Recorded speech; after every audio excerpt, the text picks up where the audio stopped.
Reda Lun ke santriwan wan santriwati wah pisang talun pakon ni balah telun wah pisang kerak. Lun salim ke santriwan wan santriwati lun susun pakon ni balah telun sini nak sahabat bahla ulang. Assalamualaikum warahmatullahi wabarakatuh.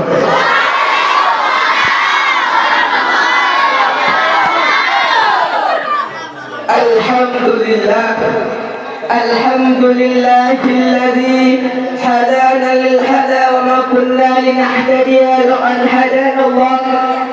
أشهد أن لا إله إلا الله وحده لا شريك له وأشهد أن محمدا عبده ورسوله لا نبي بعده.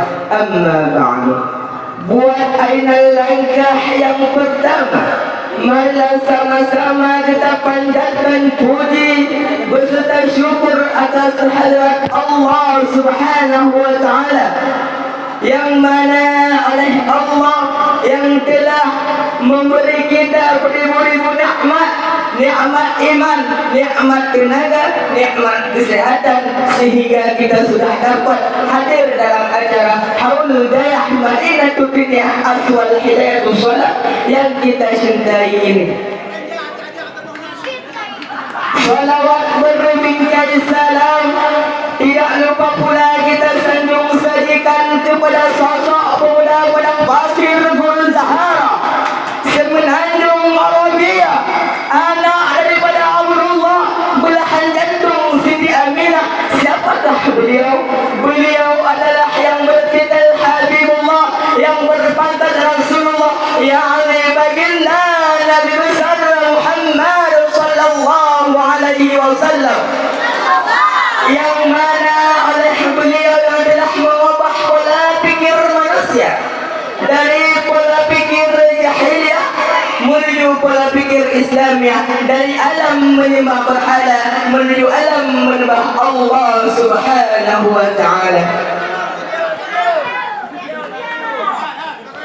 Salawat berbingkai salam tidak lupa pula kita sanjung sajikan kepada sahabat keluarga beliau yang sudah seayun selangkah dengan beliau ke gunung sama mendaki, lautan mereka nyeberangi, dikala rugi sama ditanggung, dikala untung sama dibagi. Bukan seperti sahabat sekarang ini, dikala rugi sama ditanggung, dikala untung diam sendiri. Itulah sahabat yang tidak ada tahu diri. Doa restu kita bersama kepada alim ulama, baik ulama yang bersifat mutaqaddimin maupun ulama yang bersifat mutaakhirin. Al ulama warasatul anbiya, ulama tersebut pewaris daripada para nabi dan rasul. Maka jangan pernah sekali-kali kalian mengejekkan ulama. Kami selaku insan yang dhaif tidak lupa pula mengatur kata-kata keta'ziman kami yang kami mulai Al-Muqarrab ayahanda rohani kita bersama Walid selaku pimpinan pondok pesantren Madinatul Dunya Aswal Hidayatul Salat, yang kami mulai Abah Abun beserta keluarga, dan yang kami mulai Abi Muhammadan bersama keluarga, dan yang kami mulai seluruh Dewan Guru Madinatul Dunya Aswal Hidayatul Salat yang sebentar lagi insyaallah akan berkeluarga. Di saat Tengku Moderator memanggil nomor undian saya, hati saya gundah.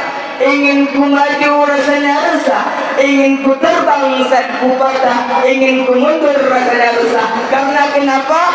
Karena sifat lelaki pantang menyerah. Mukadimah tidak saya perpanjangkan lagi, langsung saja akan saya berlayar dalam perahu tema yang bertema kematian. Kalau kita berbicara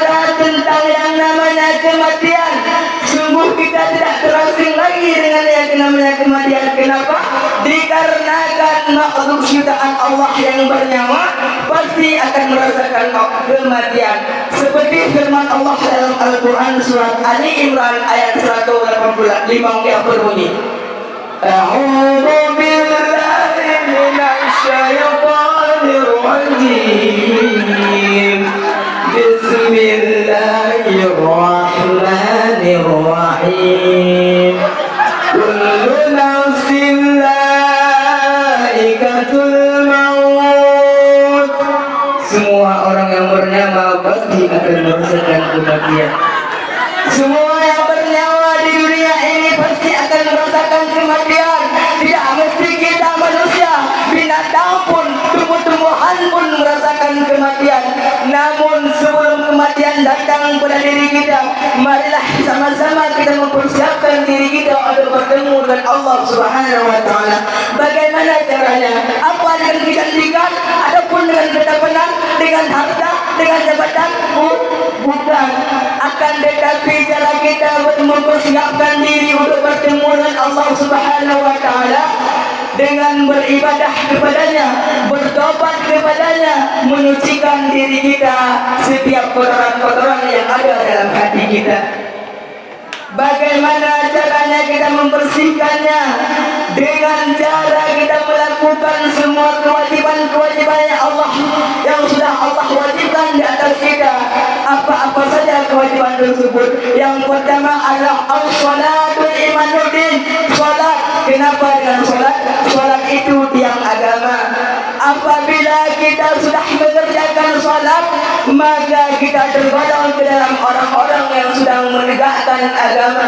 Dan sebaliknya, apabila kita sedang meninggalkan salat, maka kita tergolong ke dalam orang-orang yang menghancurkan agama. Dan yang kedua adalah puasa. Puasa diibaratkan seperti asasa, fondasinya. Dan yang ketiga adalah seperti zakat. Zakat diibaratkan seperti atapnya. Dan banyak lagi kewajiban-kewajiban yang lainnya. Ma'asyiral muslimin rahimakumullah. Wahai wanita, jangan kalian sombongkan dengan kecantikanmu, jangan kalian sombongkan dengan keimutanmu. Semua itu akan menjadi santapan cacing tanah di saat kalian sudah mati. Dan jangan kalian sombongkan dengan suamimu yang tampan, yang kaya raya, hartanya melimpah bagaikan air di dalam sawah. Itu akan menjadi milik orang lain di saat kalian sudah mati. Wahai laki-laki, jangan kalian sombongkan dengan ketampananmu. Itu akan menjadi santapan cacing tanah di saat kalian sudah mati. Dan jangan kalian sombongkan dengan harta yang berlimpah, rumah yang mewah, mobil yang megah, istri yang cantik, bodinya yang seksi, bahkan badannya yang langsing. Jabatanmu, hartamu itu akan menjadi milik orang lain di saat kalian sudah tiada nanti. Lantas apa yang harus kita sombongkan di dunia ini? Semuanya akan harta yang ada pada diri kita dalam kehidupan kita itu adalah titipan dari Allah. Apabila kita pandai menjaganya, maka selamatlah kita. Dan sebaliknya, apabila kita tidak pandai menjaganya, dan celakalah kita. Sebelum kematian datang pada diri kita, marilah kita mempersiapkan diri. Sabda Nabi besar Muhammad sallallahu alaihi wasallam, "Idza mata ibnu Adam fanqata'a amaluhu illa bisalasin." Apabila mati si Nabi Adam, maka terputuslah amalannya terkecuali dari perkara. Yang pertama adalah sedekah jariyah. Bagaimana yang dikatakan dengan sedekah jariyah? Sedekah jariyah adalah sedekah yang kekal adanya.